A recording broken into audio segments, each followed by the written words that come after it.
Hello dear tea friends from around the world, and welcome to a new tea class with me, Stéphane Erler, founder of the Tea Masters blog and the tea-masters.com boutique. Today's class is again going to be about the Han and Qin dynasty, based on this book, a French book at Les Belles Lettres Editions. If you have not watched the first installment and you see me on YouTube, you can find probably the first class on my channel, and I encourage you to do so, and because it was really quite long, quite interesting. But there is one point that I did not have time enough to discuss, and I wanted to go more in length, so I touched it very quickly but at the end of the class, but because it was so long I could not go much more in depth, and today I wanted to take some time to specifically look at the relationship between these Han Dynasty tombs, these rituals of funerals, and also jade and Saladin porcelain. There are lots of relationships you might not be aware of, and today I'm going to clarify it all, I hope. As much as we know, because science, archaeology is still evolving, researchers are still finding make new discoveries of new tombs or new artifacts in older tombs that are now better researched and studied, like the tea that I talked about in the last class. It was there already in 1990, but it took 15 years for the researchers to study it and find out, oh, actually, this is the tea. This is actually tea in this tomb of Emperor Liu Qi, and this is the oldest tea that was ever discovered. So I think this was really an interesting part of last week's class, and you should definitely watch it, or if you have not time to watch it in full, I have actually made a transcript of this class on my blog, Tea Masters blog, and in an article format, so you can also read it at your convenience. So let's start with, we go back into the tombs. Sorry, it's a bit creepy, but death is really a part of life, and for the people in the Qin and Han dynasty 2000 years ago, they still died quite at a young age. Many emperors died before 50, despite the huge advances, the huge progress they made in terms of industry, in terms of prosperity, arts, etc. But death still came a bit too early, and so many of these Chinese rulers had one quest, the quest for immortality. They wanted to live forever, and so they surrounded themselves also with advisors or shamans or sorcerers, guys they thought they could help them to become immortal, and these advisors, these sorcerers, they had some lots of different methods to attain immortality. Now, one of them was meditation. Another was through physiological exercises. We would say maybe nowadays it would be maybe Tai Chi Chuan or yoga to reach a kind of immortality, to feel your body so powerful that it can withstand the test of time. There were also some who advised to use some psychotropes, some drugs. When you are high, I guess, you don't feel the same sense of time, and it gives you the illusion of being immortal, of reaching a different dimension. So some advised on using drugs. I guess this was not this was probably the shortest way to the tomb, but Others, again, in like for meditations, they advised to do some isolation, to retire to the countryside or to in a temple at top of a mountain and spend time meditating and being alone. And maybe if you are forgotten by the people, maybe even death will forget about you and will not knock at your door. This could also be a path for immortality. And if really bad comes to worse and death really strikes, then they believed there's one object that can preserve their body from decay. And this thing is jade. So they had shrouds made of jade. And jade was very, very expensive because of this magical property that they believed could help them to preserve their body forever. So this was really reserved to those who could afford it, the kings, the princes, the generals, and so the higher in society, the more likely you were to be buried with a shroud of jade. And it would work like this. They would make small rectangular pieces of jade and then sew each piece, all these pieces together in the shape of a body and place the deceased body inside this shroud. And at one point they had some rules, like the sewing could only be done with gold if you were the king, the emperor. If you were prince level, then you had the right to have it sewn with silver. And you continue to go down then copper, and at the lowest class maybe with silk, which would break more easily, but was still considered a very luxury material. So this jade shroud was part of this quest for immortality, and therefore jade really had already in this Han Dynasty a very high magical power, lots of very good attributes that it could protect your body. And jade, of course, is of greenish color, a little bit translucent, and this looks very much like nowadays celadon, a little bit this color, especially if it's porcelain. It also has a bit this translucent property here. I can see a bit through this porcelain celadon cup. So this explains why there was also a quest for making celadon in China, because not everybody, as I mentioned, could afford to have jade, a jade shroud made in his tomb.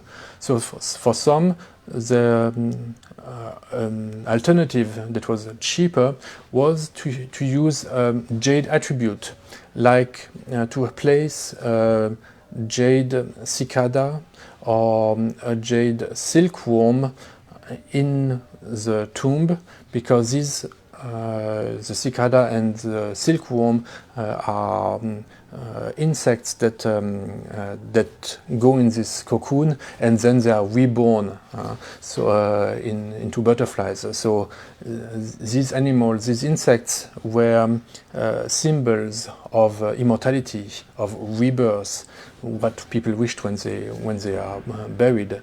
So instead of having a shroud made of jade, they would simply put this jade cicada or a jade silkworm in the tomb next to them, or they would do both if they really had a lot of money. But what with the more common people? They could not afford jade at all. So for them, a cheaper alternative was to make first earthenware with green glazed and place this green glazed earthenware inside their tomb, and this therefore really gave the potters more reason to try to imitate jade, the way that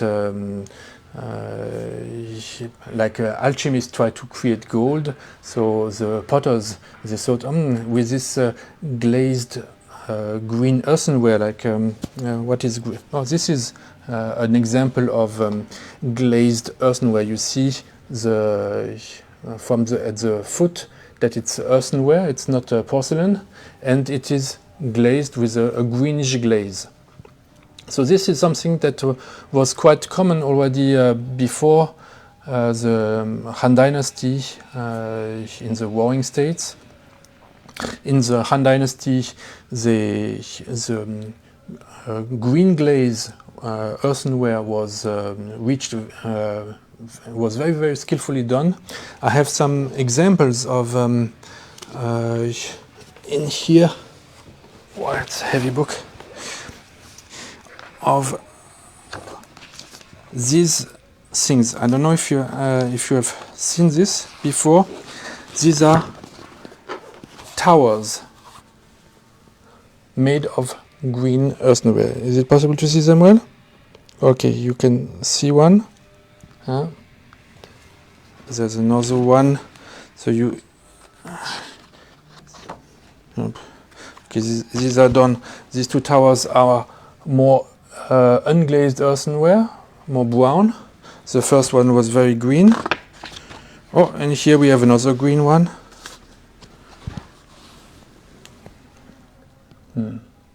Now these towers were also placed in tombs. They did not have the same function as a jade shroud. Actually, these towers are so they represent really architecture excellence in these times. The function was, of course, to, when you are very high, you can see farther, a bit like European castles, and they were there to preserve your land from thieves, from nomads who would come to attack you, to attack your farmers. And so these high towers in the Han Dynasty helped at the defense of the land of the rich owners of this land, and so they can be seen as today's SUVs. Also, you had a status of power if you had a high tower. The higher the tower, the larger the land you try to protect, because you were really a very powerful, rich landowner, and so. This actually is not the quest of immortality. This is much more the quest of power and of riches during life that people tried to bring with them in the afterlife and show. Okay, so you see, if I put this tower of observation done now as in an earthenware with green glaze.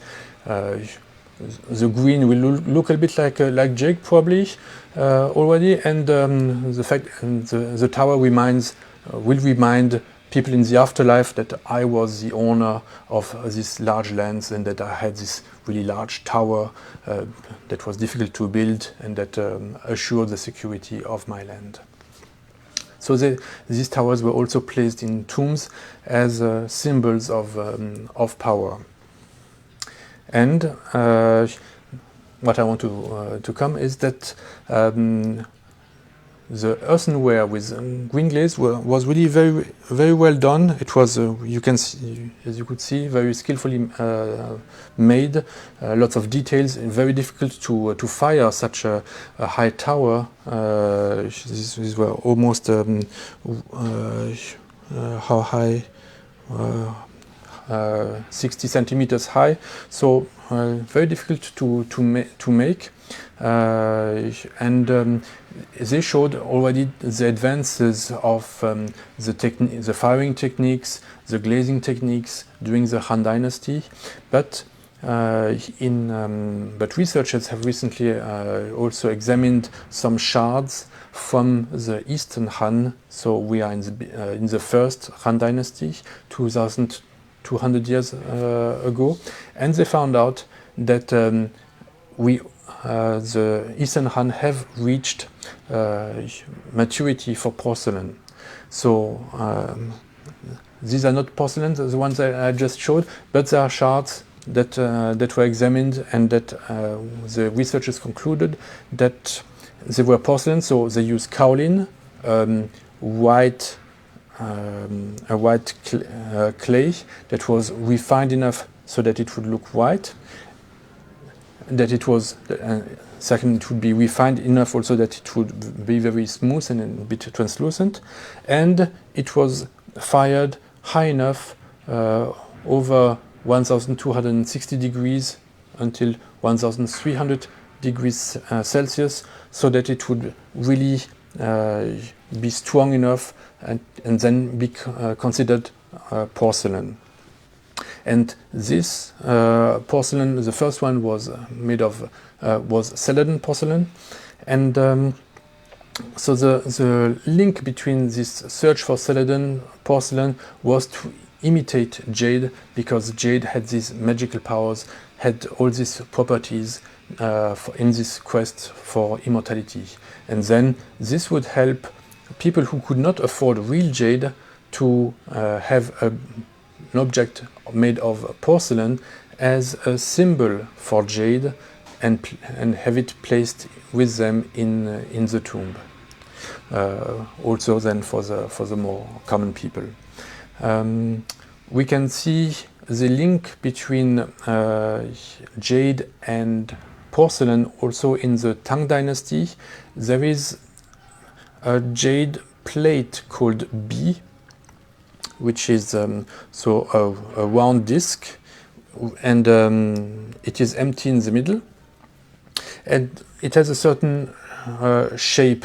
The size of the emptiness inside the disc is same as a circumference, as a diameter. Okay. So anyway, they would reproduce under the bowls the same shape as B in Tang Dynasty bowls, as a reference to these Han Dynasty jade plates that were so expensive.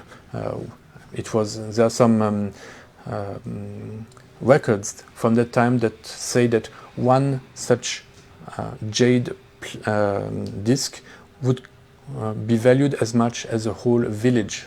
So the person who would sell it with this, they could buy a whole village of peasants with the earth around.